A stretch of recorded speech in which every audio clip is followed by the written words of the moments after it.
प्यारे दोस्तों, आज की इस वीडियो में हम आपको सुनाने वाले हैं सूरह यासीन और सूरह अर-रहमान की खूबसूरत और दिल को सुकून देने वाली तिलावत। सूरह यासीन को कुरान पाक का दिल कहा जाता है और इसकी तिलावत घर में रहमत, सुकून और आसानियों का जरिया बनती है। सूरह अर-रहमान अल्लाह ताला की बेशुमार नेमतों की याद दिलाती है और दिल को रूहानी सुकून अता करती है। अगर आप चाहते हैं कि आपके घर, दुकान और कारोबार में बरकत हो, रिस्क में इजाफा हो और दिल को सुकून मिले, तो इस तिलावत को मुकम्मल जरूर सुनें।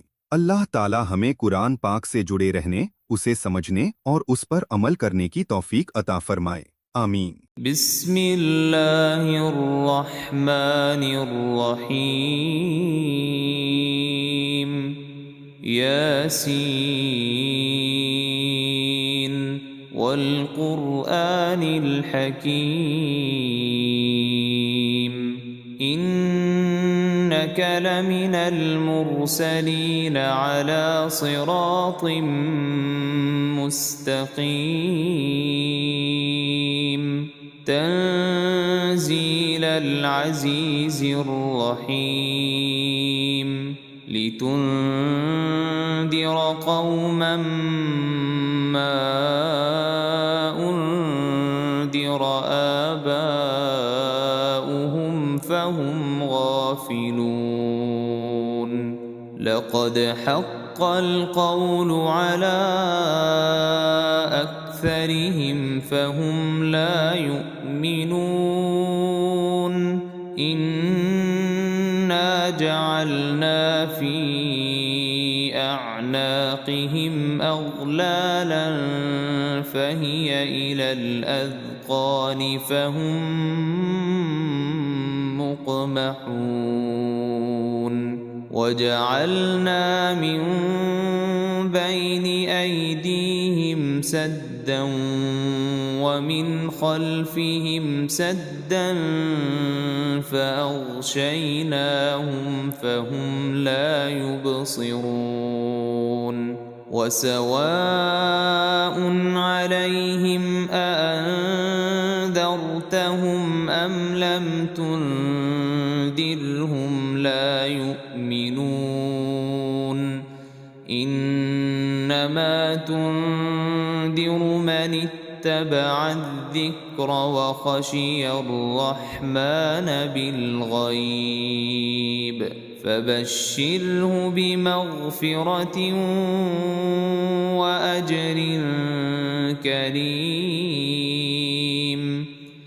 इन्ना नहनु नुह्यिल मौता वनक्तुबु मा क़द्दमू वआथारहुम वकुल्ल शैइन अहसैनाहु फी इमामिन मुबीन। वाضرب لهم مثلا أصحاب القرية إذ جاءها المرسلون إذ أرسلنا إليهم اثنين فكذبوهما فعززنا بثالث فقالوا إنا إليكم مرسلون. قالوا ما أنتم إلا بشر مثلنا وما أنزل الرحمن من شيء إن أنتم إلا تكذبون.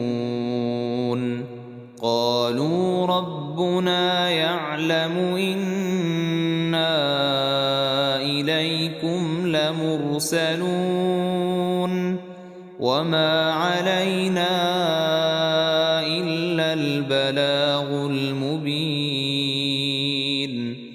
قالوا إنا تطيرنا بكم لئن لم تنتهوا لنرجمنكم وليمسنكم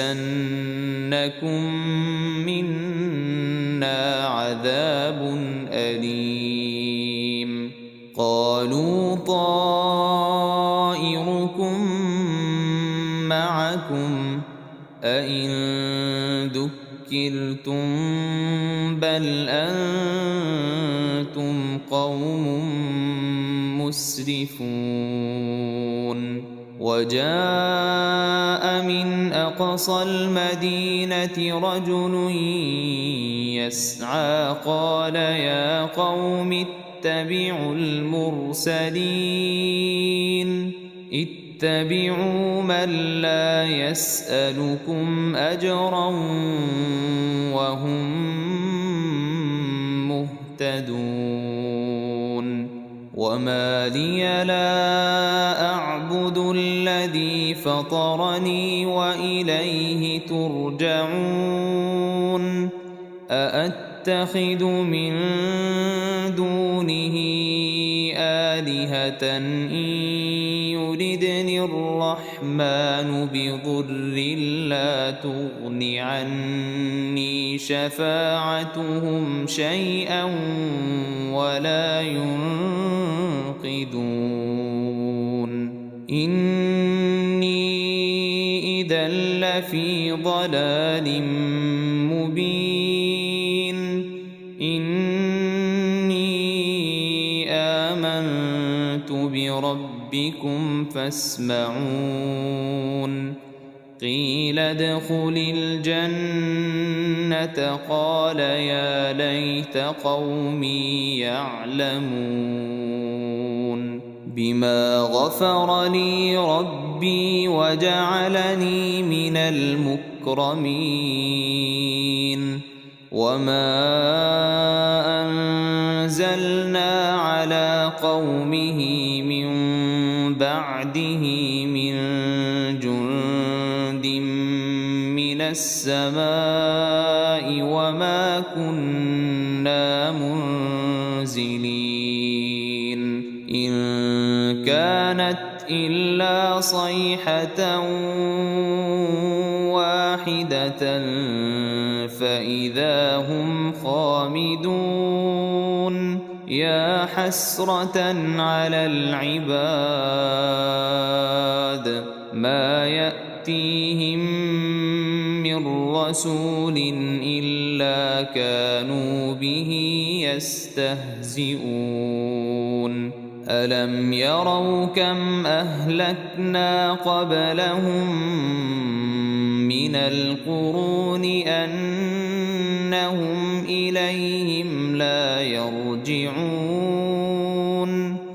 وإن كل لما جميع لدينا محضرون وآية لهم الأرض الميتة أحييناها وأخرجنا منها حبا فمنه يأكلون وجعلنا فيها جنات من نخيل وأعناب وفجرنا فيها من العيون ليأكلوا من ثمره وما عملته أيديهم أفلا يشكرون سبحان الذي خلق الأزواج كلها مما تنبت الأرض ومن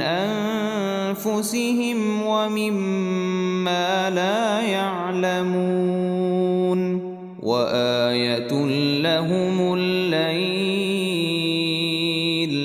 نسلخ منه النهار فإذا هم مظلمون والشمس تجري لمستقر لها ذلك تقدير العزيز العليم والقمر قدرناه منازل حتى عاد كالعرجون القديم لا الشمس ينبغي لها أن تدرك القمر ولا الليل سابق النهار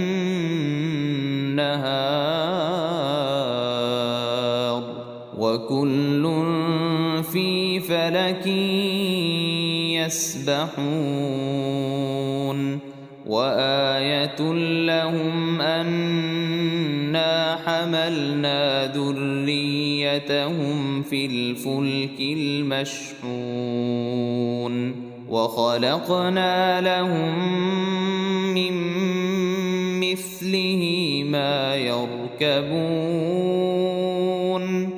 وإن نشأ نغرقهم فلا صريخ لهم ولا هم ينقذون إلا رحمة منا ومتاعا إلى حين وإذا قيل لهم اتقوا ما بين أيديكم وما خلفكم لعلكم ترحمون وما تأتيهم من آية من آيات ربهم إلا كانوا عنها معرضين وإذا قيل لهم أنفقوا مما رزقكم الله قال الذين كفروا للذين آمنوا أنطعم من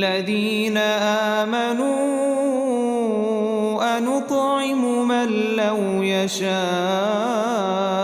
الله أطعمه إن أنتم إلا في ضلال مبين ويقولون متى هذا الوعد إن كنتم صادقين ما ينظرون إلا صيحة واحدة تأخذهم وهم يخصمون فلا يستطيعون توصية ولا إلى أهلهم يرجعون ونفخ في الصور فإذا هم من الأجداث إلى ربهم ينسلون قالوا يا ويلنا من بعثنا من مرقدنا هذا ما وعد الرحمن وصدق المرسلون إن كانت إلا صيحة واحدة فإذا هم جميع لدينا محضرون فاليوم لا تظلم نفس شيئا ولا تجزون إلا ما كنتم تعملون إن أصحاب الجنة اليوم في شغل فاكهون هم وأزواجهم في ظلال على الأرائك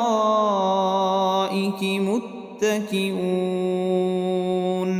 لهم فيها فاكهة ولهم ما يدعون سلام قولا من رب رحيم وامتازوا اليوم أيها المجرمون ألم أعهد إليكم يا بني آدم ألا تعبدوا الشيطان إنه لكم عدو مبين وأن فاعبدوني هذا صراط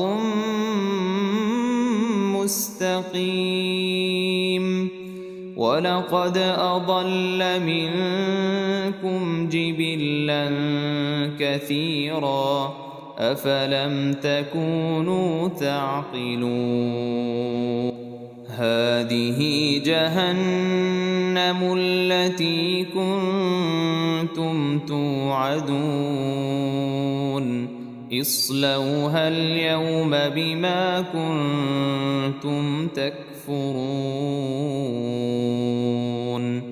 اليوم نختم على أفواههم وتكلمنا أيديهم وتشهد أرجلهم بما كانوا يكسبون ولو نشاء لطمسنا على أعينهم فاستبقوا الصراط فأنى يبصرون ولو نشاء لمسخناهم على مكانتهم فما استطاعوا مضيا ولا يرجعون ومن نعمره ننكسه في الخلق أفلا يعقلون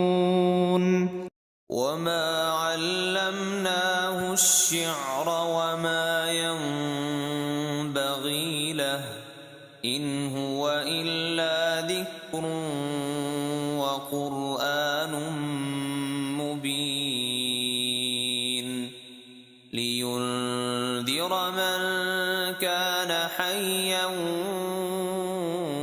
ويحق القول على الكافرين أولم يروا أنا خلقنا لهم مما عملت أيدينا أنعاما فهم لها مالكون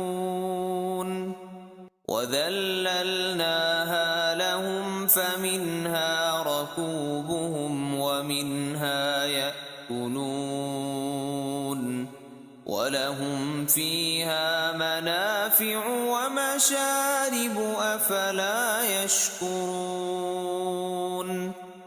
واتخذوا من دون الله آلهة لعلهم ينصرون لا يستطيعون نصرهم وهم لهم جند محضرون فلا يحزنك قولهم إنا نعلم ما يسرون وما يعلنون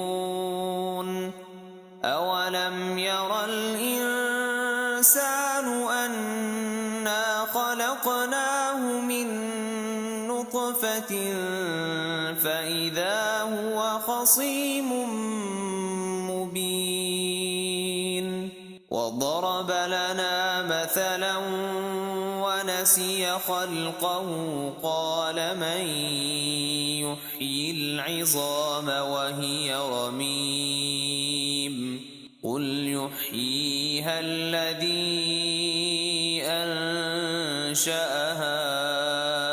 أول مرة وهو بكل خلق عليم الذي جعل لكم من الشجر الأخضر نارا فإذا أنتم منه توقدون أوليس الذي خلق السماوات والأرض بقادر على أن يخلق مثلهم بلى وهو الخلاق العليم إنما أمره شيئا أن يقول له كن فيكون. فسبحان الذي بيده ملكوت كل شيء وإليه ترجعون.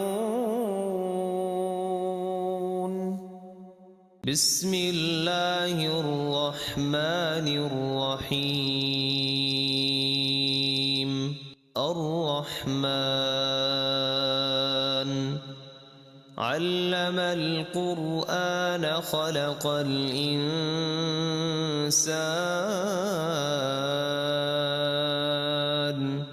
علمه البيان. الشمس والقمر بحسبان والنجم والشجر يسجدان. والسماء رفعها ووضع الميزان ألا تطغوا في الميزان وأقيموا الوزن بالقسط ولا تخسروا الميزان. والأرض وضعها للأنام فيها فاكهة والنخل ذات الأكمام والحب ذو العصف والريحان. فبأي آلاء ربكما تكذبان. خلق الإنسان من صلصال كالفخار وخلق الجان من مارج من نار. فبأي آلاء ربكما تكذبان.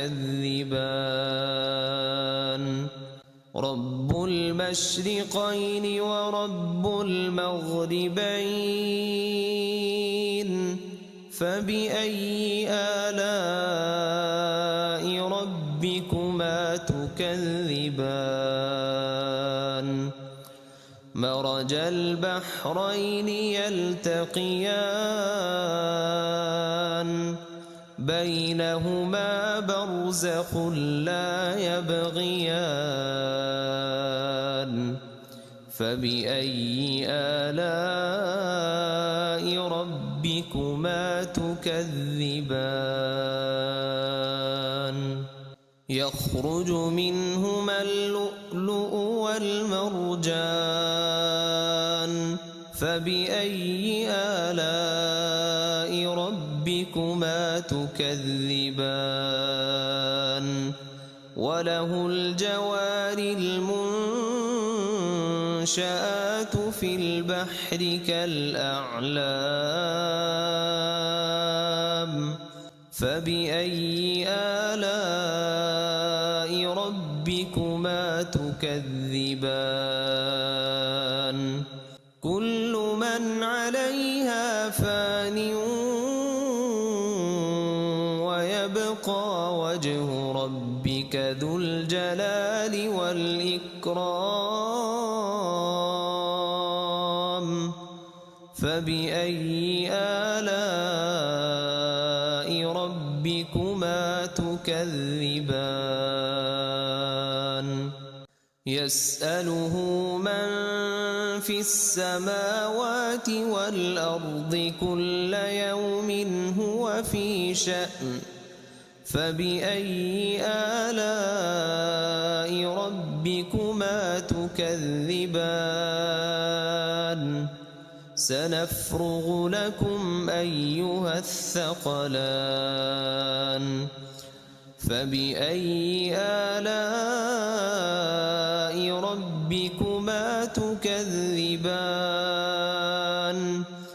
يا معشر الجن والإنس إن استطعتم أن تنفذوا من أقطار السماوات والأرض فانفذوا لا تنفذون إلا بسلطان فبأي آلاء ربكما تكذبان يرسل عليكما شواظ من نار ونحاس فلا تنتصران فبأي آلاء ربكما تكذبان فإذا انشقت السماء فكانت وردة كالدهان فبأي آلاء ربكما تكذبان فيومئذ لا يسأل عن ذنبه إنس ولا جان فبأي آلاء ربكما تكذبان يعرف المجرمون بسيماهم فيؤخذ بالنواصي والأقدام فبأي آلاء ربكما تكذبان هذه جهنم التي يكذب بها المجرمون يطوفون بينها وبين حميم آن فبأي آلاء ربكما تكذبان ولمن خاف مقام ربه جنتان فبأي آلاء ربكما تكذبان ذواتا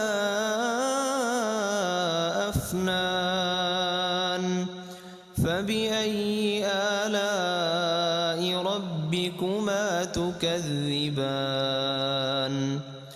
فيهما عينان تجريان فبأي آلاء ربكما تكذبان فيهما من كل فاكهة زوجان فبأي آلاء ربكما تكذبان متكئين على فرش بطائنها من استبرق وجنى الجنتين دان فبأي آلاء ربكما تكذبان فيهن قاصرات الطرف لم يطمثهن إنس قبلهم ولا جان فبأي آلاء ربكما تكذبان كأنهن الياقوت والمرجان فبأي آلاء ربكما تكذبان هل جزاء الإحسان إلا الإحسان فبأي آلاء ربكما تكذبان ومن دونهما جنتان فبأي آلاء ربكما تكذبان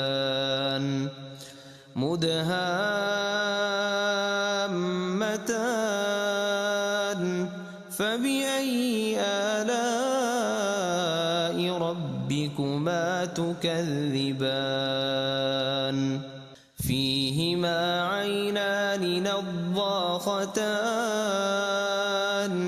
فبأي آلاء ربكما تكذبان فيهما فاكهة ونخل ورمان فبأي آلاء ربكما تكذبان فيهن خيرات حسان فبأي آلاء ربكما تكذبان حور مقصورات في الخيام فبأي آلاء ربكما تكذبان لم يطمثهن إنس قبلهم ولا جان فبأي آلاء ربكما تكذبان متكئين على رفرف خضر وعبقري حسان فبأي آلاء ربكما تكذبان تبارك اسم ربك ذي الجلال والإكرام